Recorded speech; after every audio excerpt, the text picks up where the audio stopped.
It's very exciting to be here tonight. I stand before you as a comedy virgin. And not, as somebody asked earlier, as the fat Lawrence Delalio looky-likey.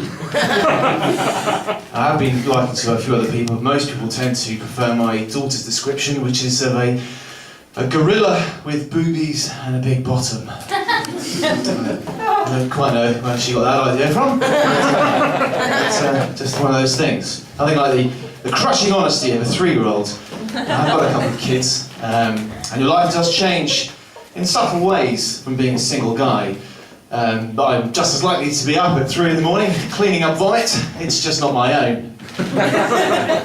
Pregnancy was very stressful for us. It's very difficult to know how to manage a woman when she's 8 months pregnant. It has to be very tender, lots of there. Would you like another gherkin with your Haagen-Dazs, my love? Keep your back straight. That bag of cement looks heavy.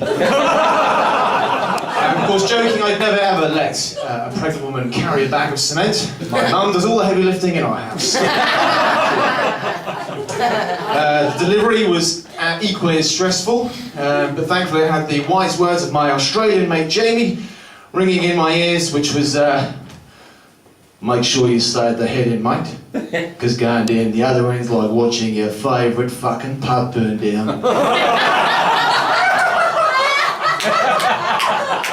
No, I love my Australian mate Jamie, but he's always giving a little bit, he's always going about Australia. Like, 7 out of 10 of the world's deadliest snakes come from Australia. He says, one bite of those and you're fucked, mate. You're fucked.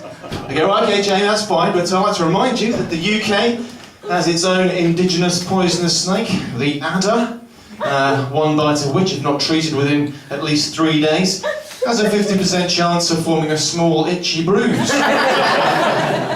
Okay, it's not quite there, but you get the point.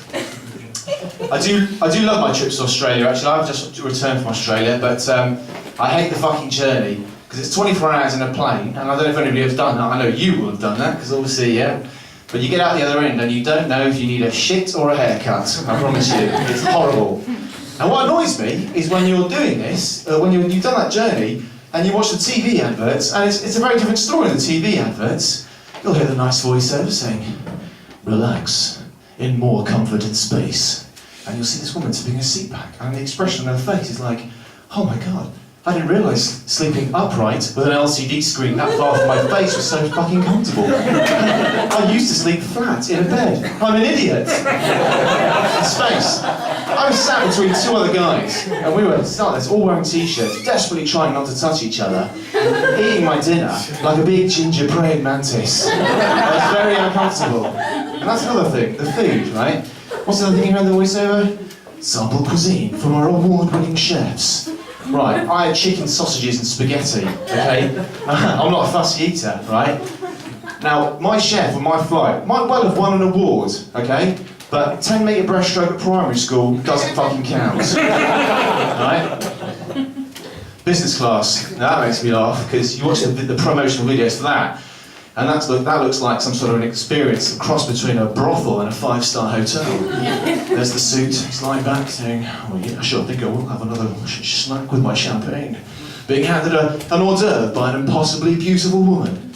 Right, reality check there, businessman. You're paying about $5 upwards to essentially spend the night in your suit on what is a cloth-covered dentist chair. You do the math. Yeah. One of the things I love about Sydney is the food, but the consequence of that is I always do put on a bit of weight. So I'm trying to lose a bit of weight now. I'm swapping the lattes in the morning for a black coffee. Now I can see why people do actually lose weight drinking black coffee. Because they're all so fucking hot when you get them, you can't drink it. Now I don't see where it says in the manual that a black coffee has to be served at a temperature close to or exceeding that of the core of the sun. Because when I buy coffee, I want to drink it on the way to work, not next Wednesday. I tried diet food, that's kind of work, but diet food, it's a little bit like going to a strip club, full of anticipation and promise, but ultimately disappointing and a waste of money. The analogy kind of ends there though. I wouldn't want you thinking that every time I have a Weight Watchers lasagna, it results in an angry wank on my sofa at 2 a.m. Still, I did get on the scales this morning and I had actually lost 3 kilos. I was as pleased as a junkie who just found a tenner. Hey, my name's X, thanks very much.